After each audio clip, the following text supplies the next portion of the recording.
smartphones need one thing above all else: a powerful camera. For serious professional photographers who need the best of the best, we're proud to introduce the Galaxy S20 Ultra.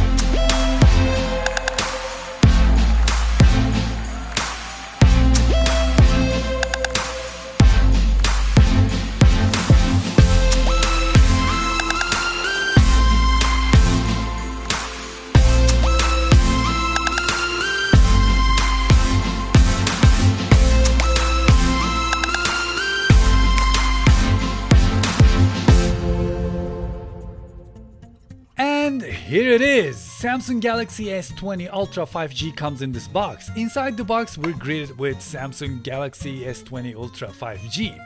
And this 25-watt super fast charger, an empty box that can be replaced so different chargers can fit, USB-C to USB-C cable, AKG headphones with USB-C connector because S20 doesn't have a headphone jack, and inside the lid we're greeted with a SIM card ejector, a reminder about the screen protector, some papers, and that's it. So I guess the question is it any good?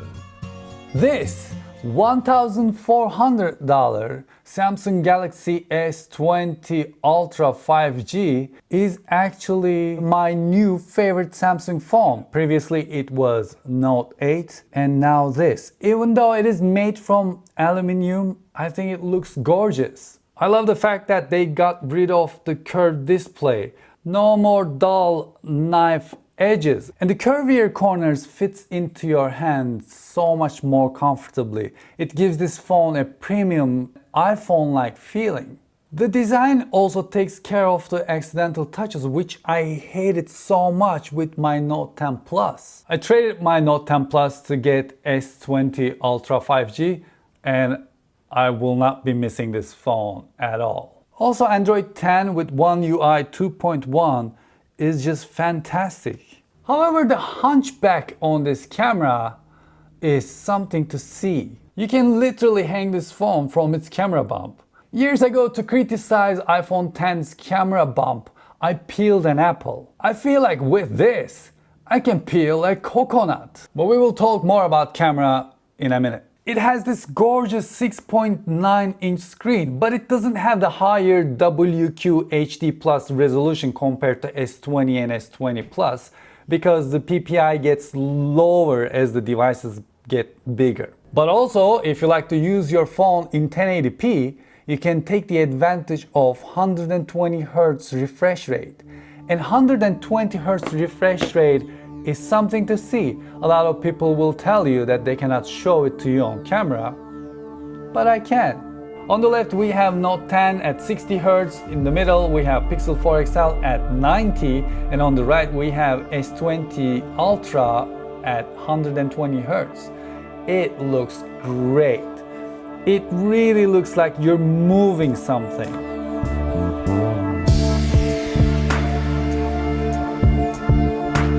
But this device is not only about the looks, it also has mind-blowing specs. It has 7nm 2.7 GHz 64-bit octa-core processor, 12GB of RAM, 5G connection.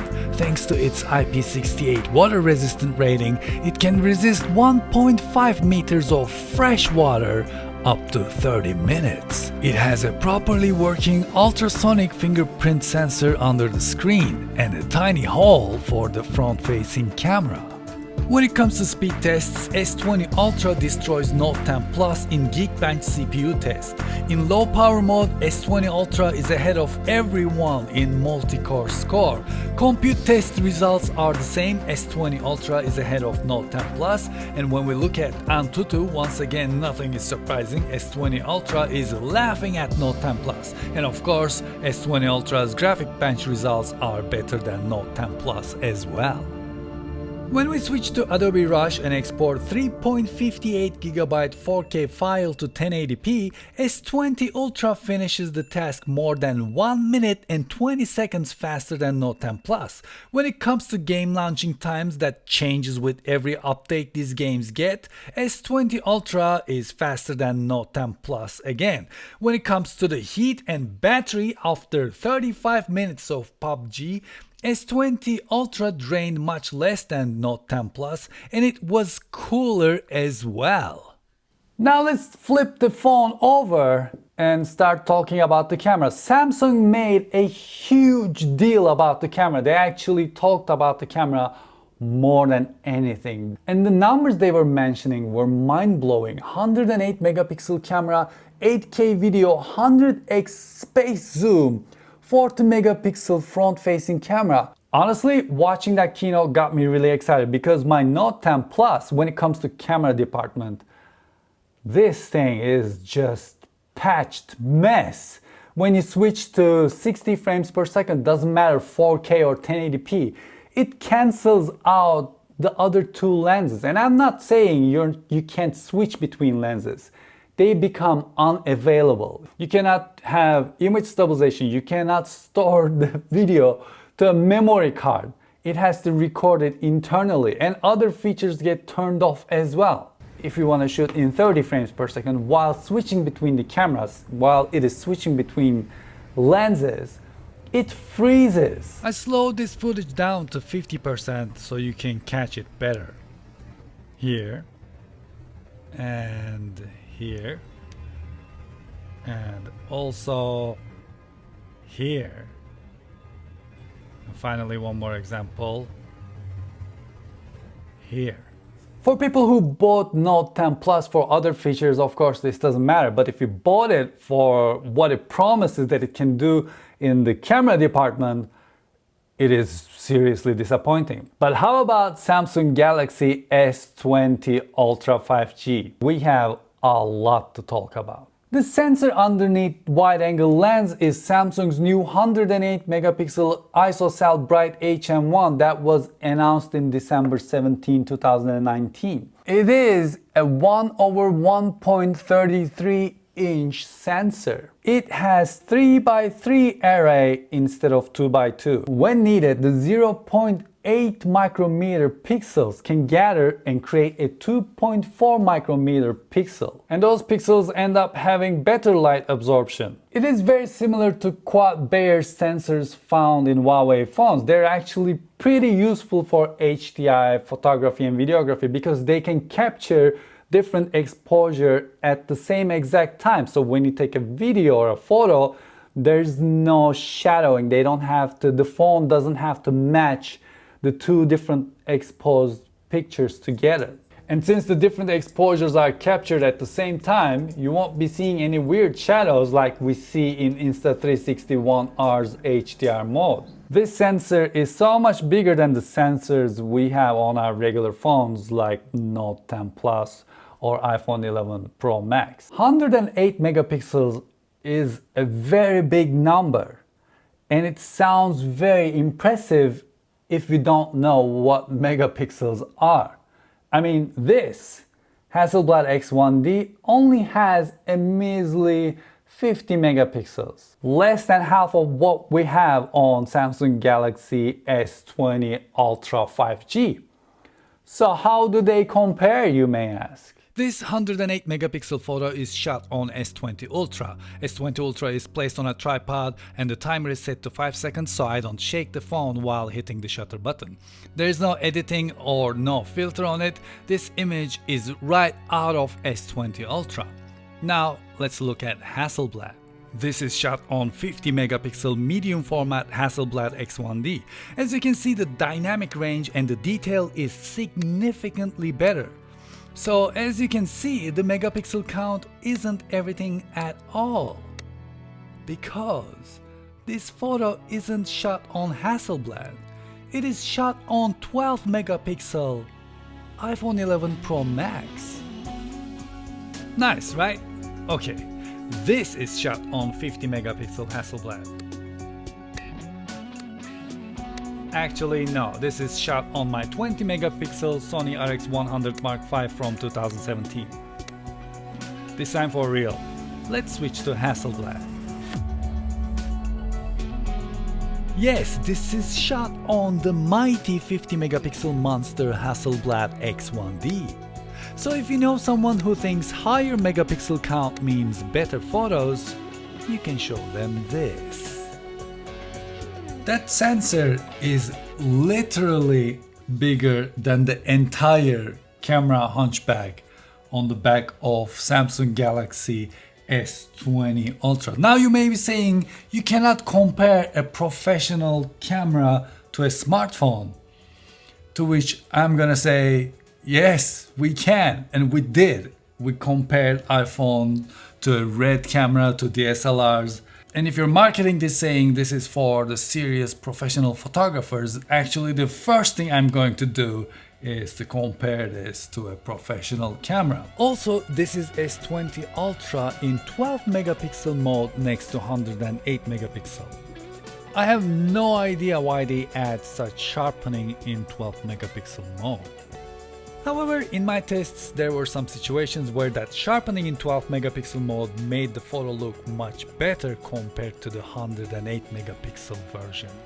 A wise man once said, we can all take great photos under perfect conditions, bright outdoor lighting, not too close, not too far, not too much movement, but in practice it rarely works out that way. I have to say, I can't agree more.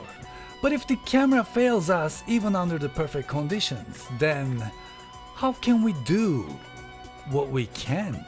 Well, let me tell you, with 108 megapixel comes 12,000 to 9,000 resolution. So, if you can't win in the image quality, you can crush your competition in resolution. Especially if they don't realize the noise. This phone is marketed to serious professional photographers who wants the best of the best. But when you switch to Pro mode, 108 megapixel option goes away, which means you cannot save your 108 megapixel photos in RAW format. S20 Ultra takes great photos in the night mode. In the blind test, you picked it as best, and I cannot agree more. Look at the detail on the grass. It is amazing. All of these phones were mounted on a tripod. S20 Ultra took this photo in 28 seconds, Note 10 in 15, and iPhone 11 Pro Max in 5 seconds. In handheld mode, it added too much sharpening to the image, and that's probably why it wasn't your favorite in the blind test. Oh, do you know how you make an Apple fanboy scratch the back of their heads? You ask them to take a nighttime photo using the ultra-wide angle camera. Ultra-wide angle has a minimum focus distance. That focus distance compared to Note 10 is now higher. You have to be further back to have something in focus. The distortion on the corners are still not fixed. You can fix it with the software, but if I am paying $1,400 for a phone that is promised to be the best of the best for serious professional photographers, I wish they didn't fix this in software. I wish they fixed the lens itself. The telephoto camera on this device is 103mm f3.5, and it is my favorite lens on this phone because it's great for portraits. But due to its design, it creates vertical streaks during nighttime. When it comes to 100x space zoom, I mean, of course, it is a gimmick. But look at it, they printed on the phone. Why would you put the most gimmicky feature about this phone on its serious lens? Even though, yes, the results are terrible and unusable, I still enjoyed the 100x zoom. It is something fun to have on your phone. It's not something you want to have on your $1,400 phone, but it is fun. And of course you cannot shoot video while you're zoomed into 100x, but they did something that we have on our iPhones, and that is when you hold down the shutter button, it starts recording a video. That's how I filmed this hummingbird. Let me switch to ultra wide angle for better dramatic approach and show you where that hummingbird was. This is fun. I honestly think Samsung used its immunity perfectly for this feature. Just imagine an iPhone with this kind of a camera bump and 100x gimmick zoom. Now let's talk about portrait mode. On Note 10 Plus or iPhone 11 Pro Max, when you go into portrait mode, it switches to telelens and use the other lens to create the depth of field. I also use the depth sensor on Samsung phones. And when you switch to wider angle, it switches to wide angle lens. Of course, with S20 Ultra, since the telelens is 5x zoom, when you switch to portrait mode, it is directly the wide angle lens, zoomed in on wide angle lens. When you zoom out, it is still the wide angle lens. But since S20 Ultra has this special sensor in it that can go down to 0.8 micrometer pixels, it shouldn't be a problem. Is it though? This is shot on S20 Ultra in live focus mode, as they call it. To me, this photo looks pretty good until I compare it to the portrait mode photo I shot on my iPhone. Now you can see that zooming in on the wide angle lens for a tighter shot also causes quality loss. I don't know if you noticed this, but the JPEG file size is 4 times bigger too. When we switch to wide angle portrait mode, S20 Ultra zooms out on its wide angle lens and gives us this shot, which is much better in quality, and on S20 Ultra screen it looked gorgeous. But once again, there's that terrible sharpening. iPhone's portrait mode photo, which in this instance 5.8 times smaller in file size, looks more natural to me, and if I like some sharpening, I can simply add it with one click. But when the sun starts to get low, S20 Ultra starts to shine. Here you can see that under this light, S20 Ultra performs much better than the iPhone 11 Pro Max. S20 Ultra's wide lens camera, powered by the bright HMX sensors and smart ISO capabilities, looks fantastic. However, if the sun gets too low, things start to go down for S20 Ultra pretty badly. This photo by S20 Ultra makes you ask, what happened to her eyes? So I guess you have to find the perfect S20 Ultra golden hour to get the winning shot. Also, once again, when you switch to Pro mode, the other lenses are cancelled out. You cannot use the other lenses in Pro mode. In panorama, you can only use ultra wide angle and then wide angle lens. No telelens, which should have been there. Oh, it's one of the things I really enjoy on my iPhone. In hyperlapse mode, once again, you're stuck with only one lens. On the iPhone, you can use any lens you want.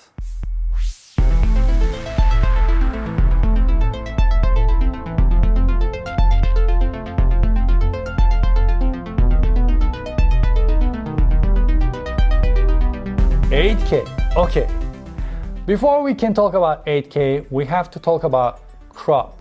There are two kinds of crop. One, the crop on the sensor, and two, the crop happens when electronic image stabilization is applied. The sensor crop is how much of the sensor is used while it's recording, and the electronic image stabilization is how much it enlarges the image and uses the data from gyroscope and accelerometer and dewarps it, takes the shakiness away. When it comes to iPhone, when you switch to video mode, there is no sensor crop, but there is 9% electronic image stabilization crop.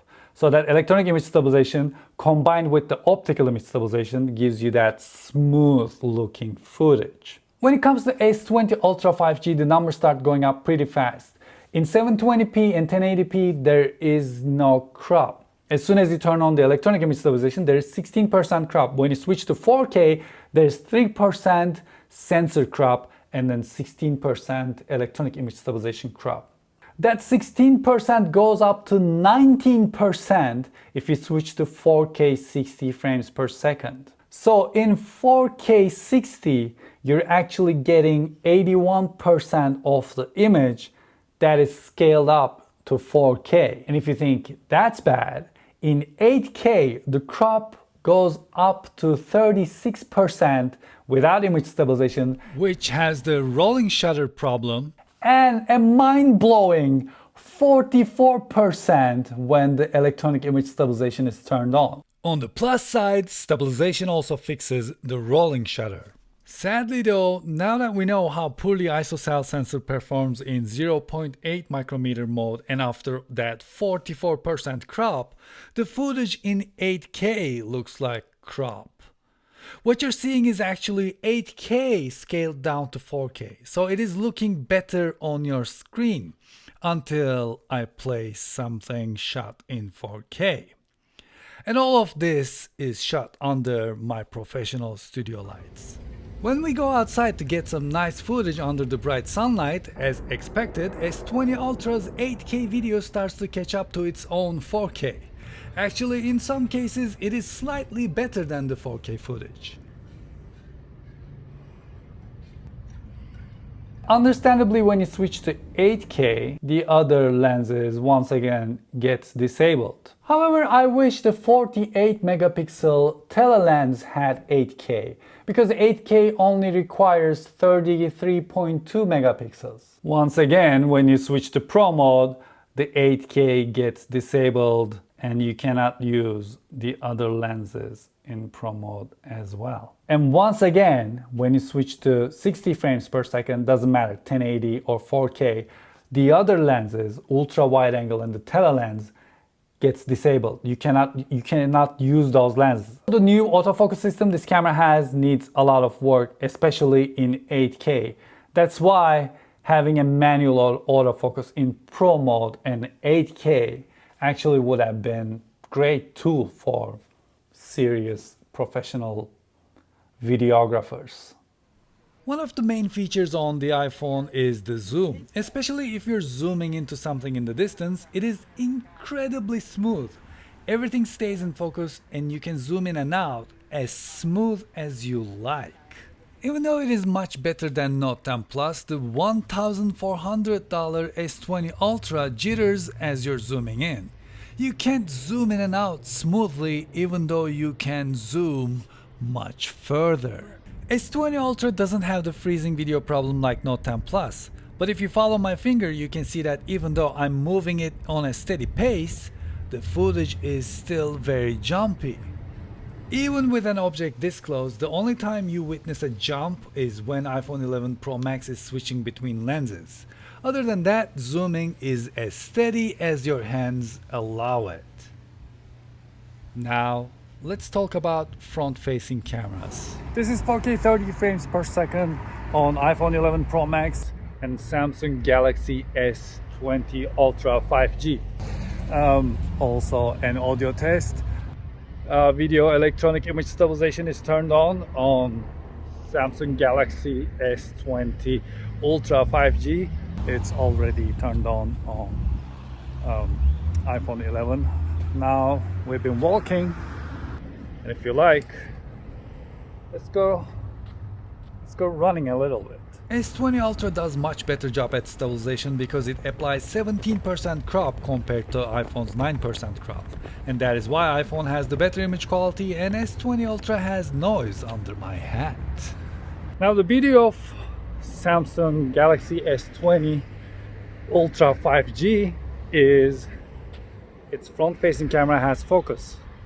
So I can focus back there and I can focus back on myself. With iPhone 11, the front-facing camera has fixed focus. Alright, now let's switch to 60 frames per second. Alright, now we've switched to 4K 60 frames per second, and you may be thinking, hey, why does Samsung Galaxy S20 Ultra 5G is out of focus? Because when you set it to 60 frames per second, it switches to fixed focus, and I don't know what the focus distance is. Let me have this sign behind me.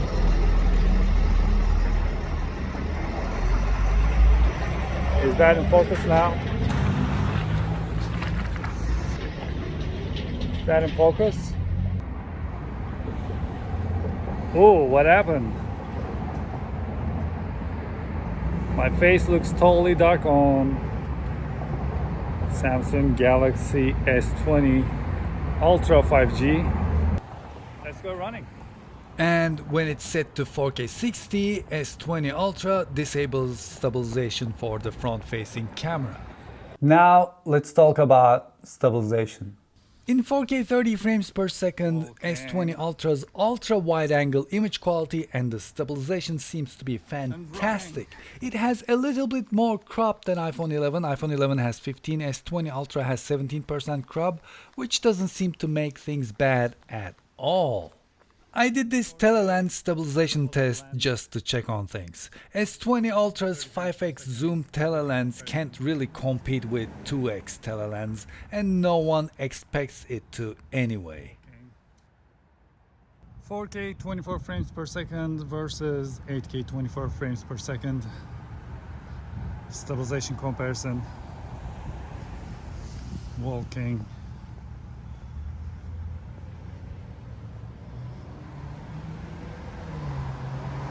And running.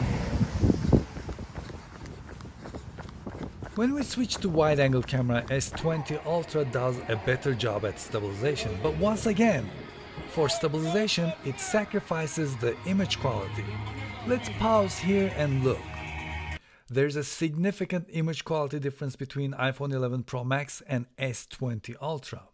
I believe the companies should give us the option to select how much stabilization we like, or shoot the video in 5K and stabilize it to 4K.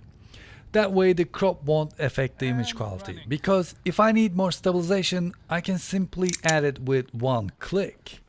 But I cannot fix this. Shaking the cameras. For the first time in 60 frames per second, a Samsung phone can have video stabilization, and it is actually pretty good. But still a lot of things get disabled, like HDR10 video, like other lenses. The filters stop working over 1080p. Also with the front-facing camera, you cannot lock exposure. Let's hit record and then hold this down. This just locks autofocus. This gives you exposure setting. Let's set this to something. And if I tap here, the exposure setting goes back. I want to keep it like this. Tap somewhere, it just goes back. You can't keep the exposure to the level you want. When it comes to super steady, S20 Ultra uses ultra-wide angle lens with 44 to 70% crop. Note 10 Plus uses wide-angle camera. Yet still, S20 Ultra performs much better, and I like that a lot. In SloMo, I like S20 Ultra's performance much better, but once again, it only lets you use one lens. On iPhone, you can shoot SloMo with any lens you like. I captured this wonderful moment in super slow-mo mode. For me, it was one of the highlights of the LA Marathon. However, as you can see here in this clip, it skips some frames twice. I have 3 super slow-mo clips from this day, and 2 of them have these skipped frames. Yet again, even though the quality is bad, I like having such feature on my phone.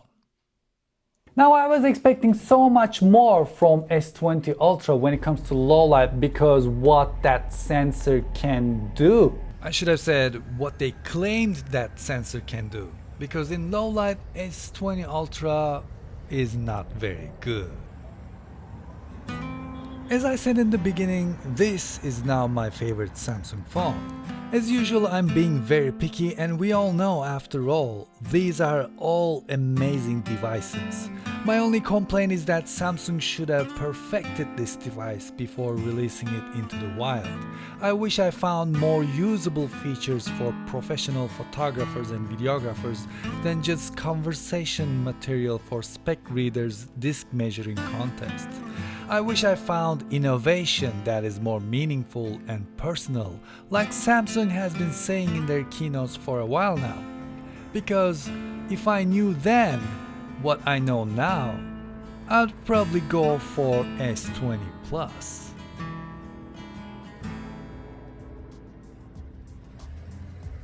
Thank you very much for watching this episode, and I hope you enjoyed it. Make sure you hit subscribe. There must be a subscribe button around here somewhere, and play Ding Dong Ditch with the bell and join the world domination.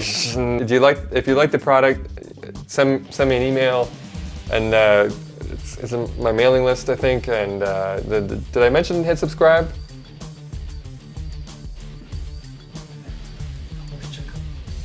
Horse chocolate? Horse chocolate. Horse chocolate? What does that mean? Goodbye. Horse chocolate.